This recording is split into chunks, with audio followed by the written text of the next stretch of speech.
Welcome to the Six Figure Business Mastery Podcast, where every week, Kirsten and Jeanne dive into the essential topics to fuel your business growth. From copywriting to course creation, mindset to video marketing, they've got you covered. Tune in for expert guest interviews on all things marketing and business, and learn how to work on your business, not just in it. So, get ready to unlock your business potential and take it to the next level.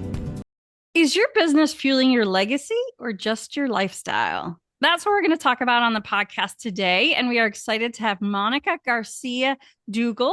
And she has a couple companies. One of them is Infinity One. One is M&A Estates Group. And she's going to tell us a little bit about what she does and how you can scale wealth with precision, power, and purpose. So welcome to the show, Monica. We're thrilled that you're here today. Thank you so much. I'm so excited to be here and give your audience a great podcast today.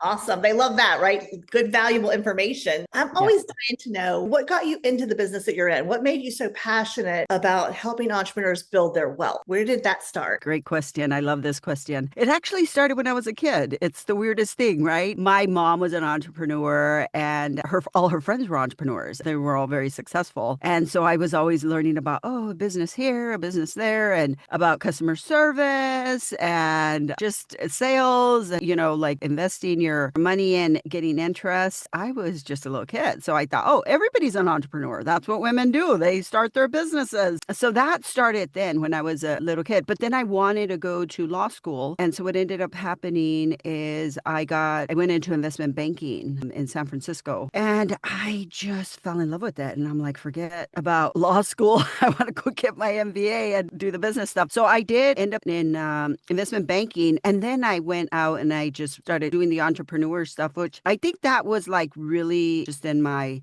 DNA because growing up with a mom that was an entrepreneur and just everyone was an entrepreneur. So I started my first business and then we also built a business. My husband was also an entrepreneur, which was the weirdest thing because the first date we had, I think we were like talking for 3 hours and it felt like 10 minutes. It was absolutely amazing. So what ended up happening is we were in the Bay Area and then we ended up moving to Seattle because we had our businesses, but we partnered with another group of also serial entrepreneurs.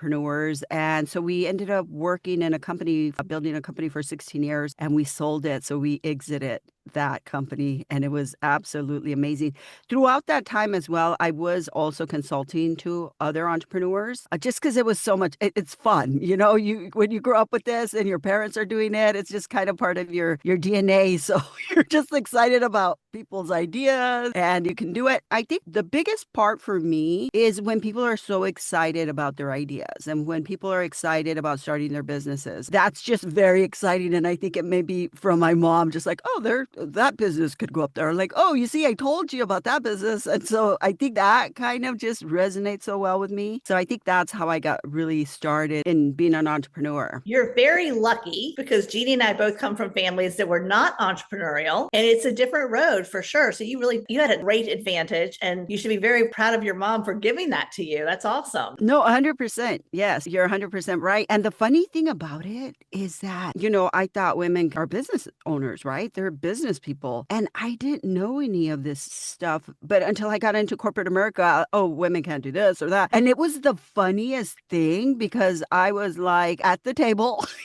like I didn't even think about no, you can't do. Of course you can. What are you talking about? But what the beautiful part about it is if you do take that initiative, people just respect you and they don't have a problem with that. It's kind of interesting. A lot of our challenges, if we really just look at them, at our blind spots or our roadblocks, at the end of the day, we really, maybe we picked it up somewhere, but we keep on carrying that around. So we could just stop and say, this isn't really helping me and get rid of it. You can actually, from one day to the next, change your life and your trajectory. It's amazing. I love that. That's the kind of person who follows their passion and doesn't follow confinements of where they start. So I love that. Let's talk a little bit about clarity. Okay. Because you have a very strong feeling about clarity being the foundation of your scalable wealth. Yes, 100%. Have you guys heard of that? Like easy and simple and the difference in discipline? So easy is like, right, no effort, etc. And simple is discipline. It's simple, right? Because you do the next step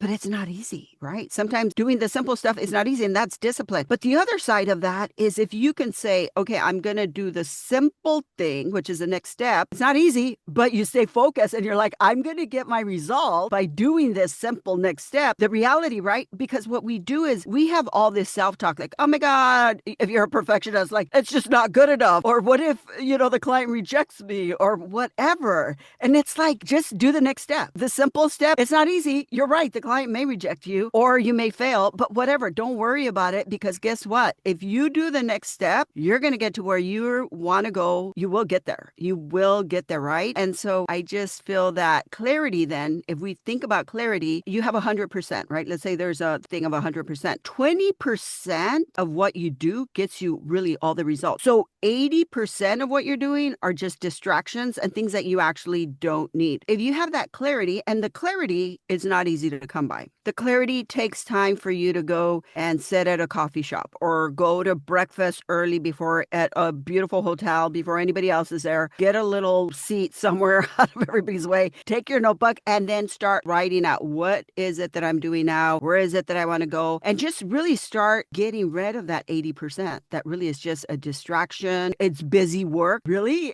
Once you sit down and you have your hour there, like maybe do it for a month, you're going to learn like, really, why am I even doing that? But a lot of us, we're so busy, we don't have time for that. Or we think like, oh my God, another thing to do. Like seriously, my plate is already full. I do not want something else on my plate. And these are very reasonable, logical, rational feelings, right? But you do need the clarity. And so the clarity, once you have it, think about it. Now you're not wasting your time, your money, or your energy on 80% of stuff that you really don't need. That is not going to get you to where you really want to go. So if you're only spending that 20%, now you've opened up a whole room, a whole house of other opportunities that you can be doing. So whatever it is that you really want to do, that 20%, now you can start building on that, right? So maybe you have some ideas already what you want to do with it. Well, guess what? Now you have the space. And so what usually happens is most of us, I would say all of us, really, just to be quite clear, right? In the clarity, we already all know what to do. We already all know how to get to where we want to go. It's that quieting down. It's that going somewhere and just kind of spending that time relaxing and just allowing yourself to really look at everything for what it actually is. And I think that's hard sometimes too, because I think that sometimes it's stuff that we don't want to deal with, right? It's like, I don't want to go look in that closet. I haven't looked in there for like 10 years. Like it's full. You open it, everything falls out. Like who wants to deal with that, right? So that could be in our businesses. That could be in anything in our life. If we look at it, most of anything, whether it's relationships, whether it's your health, your business, whatever it is, it doesn't matter. Sometimes we don't reflect. We don't stop. We don't like see what's going on with us. But if we do that, it will pay you back in so much, like financially, with your time, with your energy. And energy is really, I think everybody's always talking about time, like time, right? You can't buy time. You can't really think about your energy. Like really, I think that's where everything starts is with your energy, because your energy is going to give you that time to go get that clarity, right? And it's not about motivation. It's the plan, that simplicity. That's where it's at. Yeah.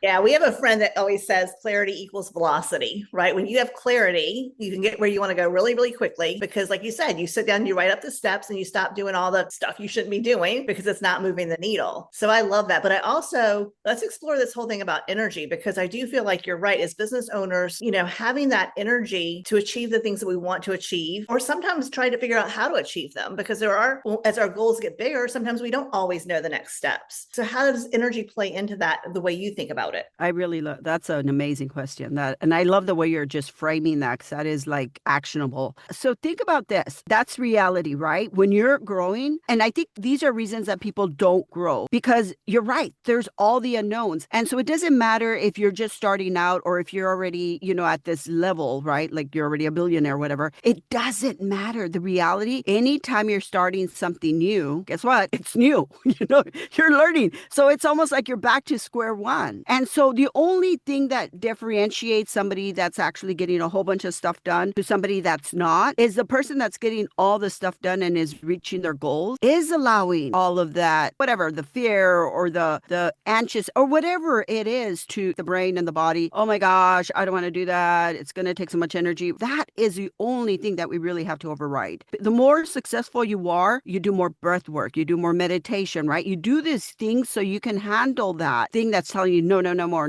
We're good. Right? Why do we have to go learn something new? Like, seriously, we're okay. And the reality of it is nobody is really happy. Like, we'll find things to make ourselves really, really busy. So that clarity, there's a saying, it's like slow down to hurry up. So if you really think about it, if you're slowing down, let's say that's your going and you're doing these things. So this 100%, now we're at 20%, right? So we slowed down. Now we got rid of 80% of the stuff. We're going to focus on this 20%. And now we can hurry up because guess what? There's not much to do now. This is it.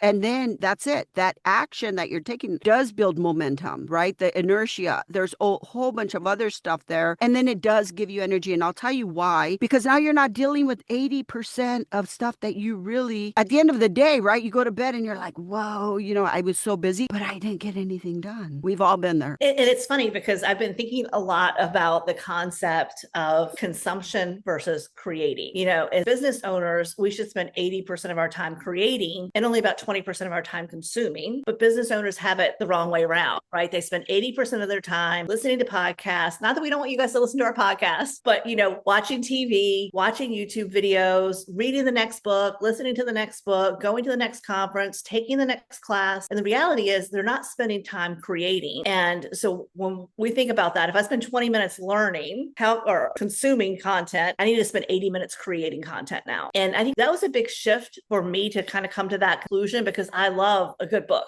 But a lot of times, like you said, we have a lot of information. We know what to do. We're often just not doing it. And I think that can lead to depression and imposter syndrome. Yeah, I guess, I also have the whole health plan, which is interesting because we didn't talk about it. So basically, if you look at a person is not just one dimensional, right? They have their spirituality, they have their health, they have their finances, they have their relationships. So this is, if one of those spokes is off, then the wheel will not be balanced, right? So when we're talking about this, I think, again, part of it, I love what you're saying, though. This is really, really important. And it's kind of interesting because what you're saying, Kirsten, is I've heard this before. And so it's interesting because I've even been looking at it for my life, right? Oh my God, another executive class that I'm taking. Oh my gosh, here we go again, right? Like I just got accepted into the Harvard Executive Business Real Estate. Our portfolio, we have real estate, we have investments, and then I do stuff to help entrepreneurs and just basic people wanting to learn about their financial life, right? To help everybody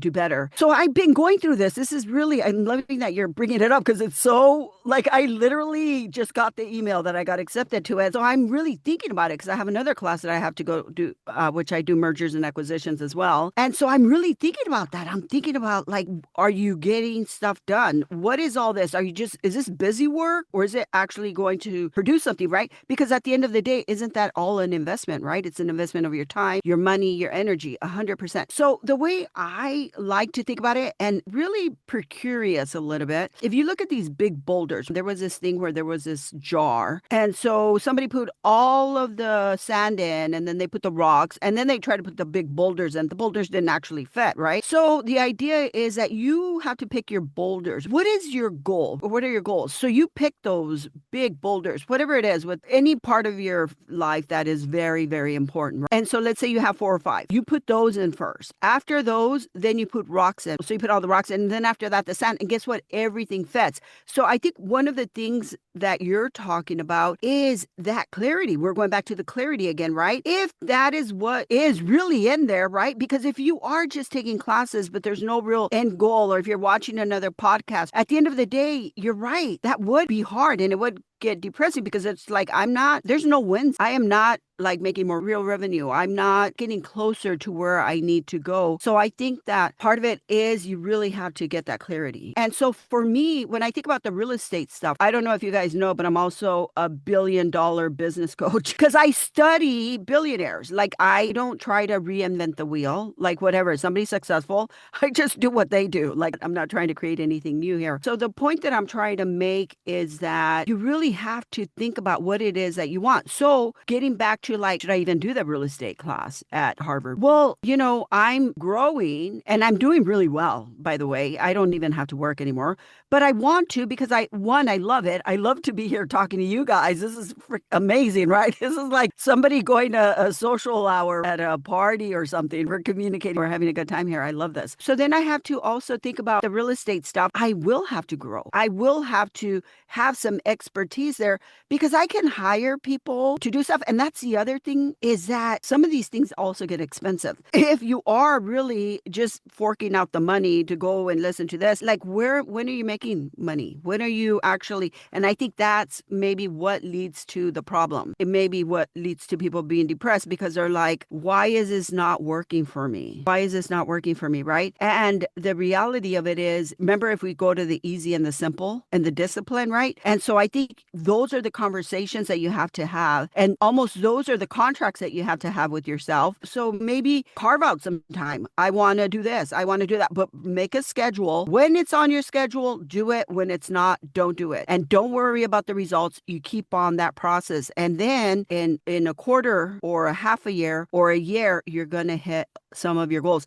And that's the other part, is the patience to say, hey, look, I've committed and see these other people that have done it. And I'm just going to do it. You almost have to prove to yourself that the systems do work. And so I think that's part of the clarity. So if we go back to that, that's part of the clarity. Yeah, we laugh. We always talk about, we love putting together systems and processes, but, they're not sexy, but they are what you need to have to grow. Those are powerhouses right there. That's real. Like seriously, operators getting that stuff done, that is real stuff. We're not talking anymore. We're actually executing. And there's, I've said this on another podcast, the difference between a genius idea and a mediocre idea with action, which one wins? The mediocre idea with action always wins. Who cares? There's tons of genius ideas out there, but if you're not going to get systems and you're not going to take action on it, they're pretty meaningless. So let's talk about, we talked a little bit about energy. Let's talk about how your financial strategy is associated with your personal energy and your purpose. Yeah, I love that. Again, I think that this whole thing with like your energy, we think about the clarity, right? How are you going to show up every single day? And so that's in your executing, and then also your financial goals. And I'm loving that I get to talk about this in your podcast.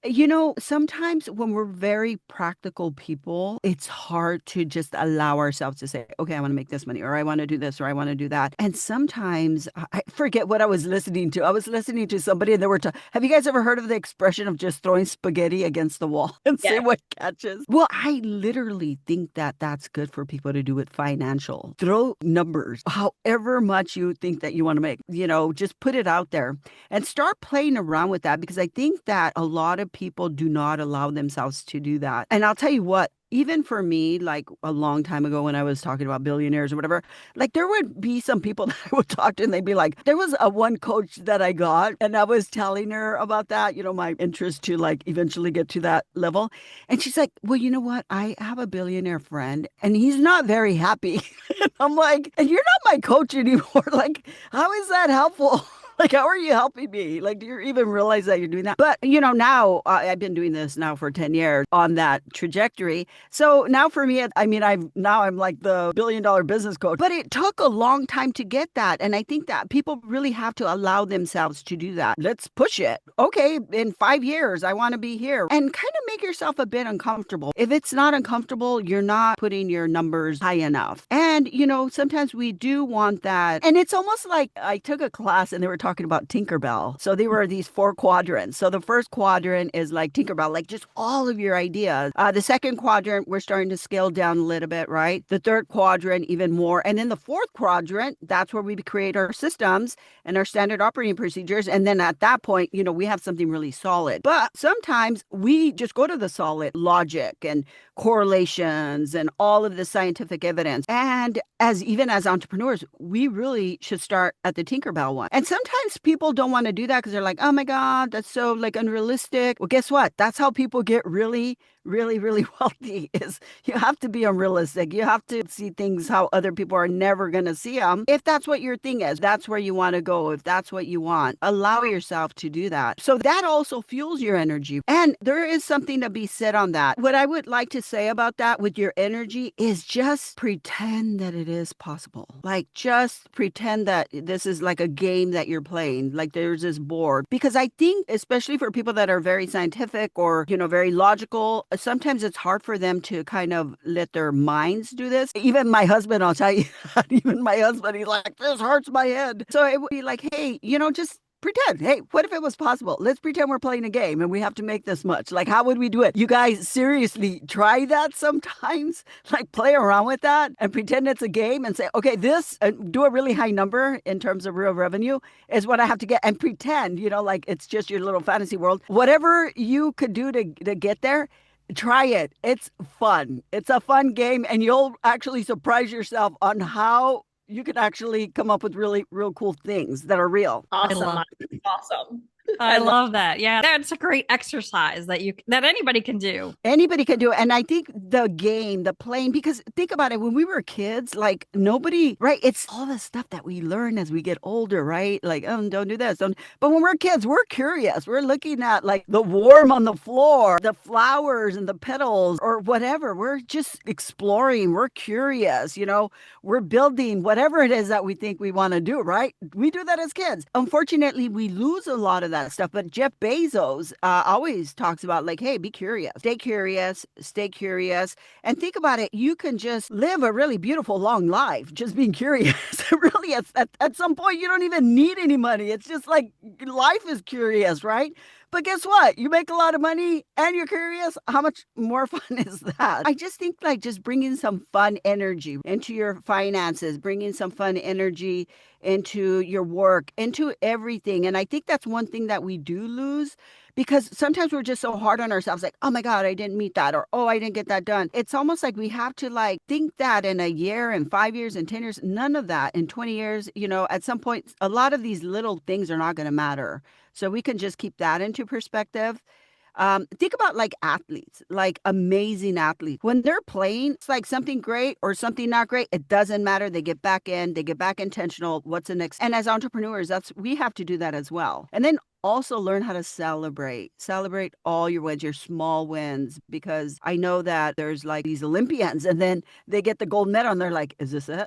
And it's like, what are you talking about? You're the best of the best. But because they never celebrated these small things. And I don't think a lot of people know how to celebrate the little wins. And that's a great trait. Because if you can be happy now and then let's say you want to become really successful financially, then you're going to be able to learn, you'll know how to enjoy it. Doing the happiness now and you're not enjoying now, it doesn't matter. It doesn't matter how much you make. You're not teaching yourself how to just embrace. Yeah, I love that. So if people are interested in reaching out to you because they're interested in scaling their wealth and thinking bigger and getting excited and living an easier life, if you will, what is the best way for them to reach out to you? So I'm at www.monicagarciaduggal.com. Oh, I have this really cool, it's called the Financial Bites Method, BITES method. And so B is for budgeting, I is for investing, T is for taxes, E is for exit strategy, and the last one is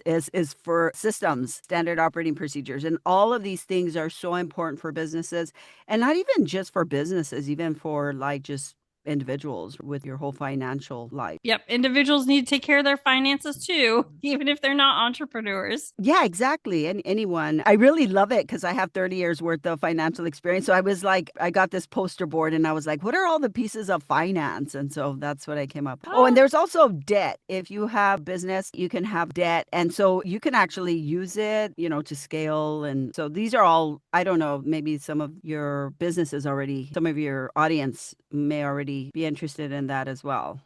Yeah, so that's awesome. So now they know where to reach out to you. So Monica, this has been so much fun, so educational and inspiring.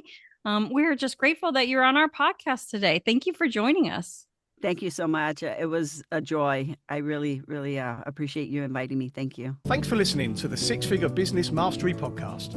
If you enjoyed listening to this episode and you are ready to leverage video marketing on all online platforms, or maybe even start your own video podcast, then you need to check out the Done For You and Done With You program at themarketingvaadvantage.com and take your business to the next level.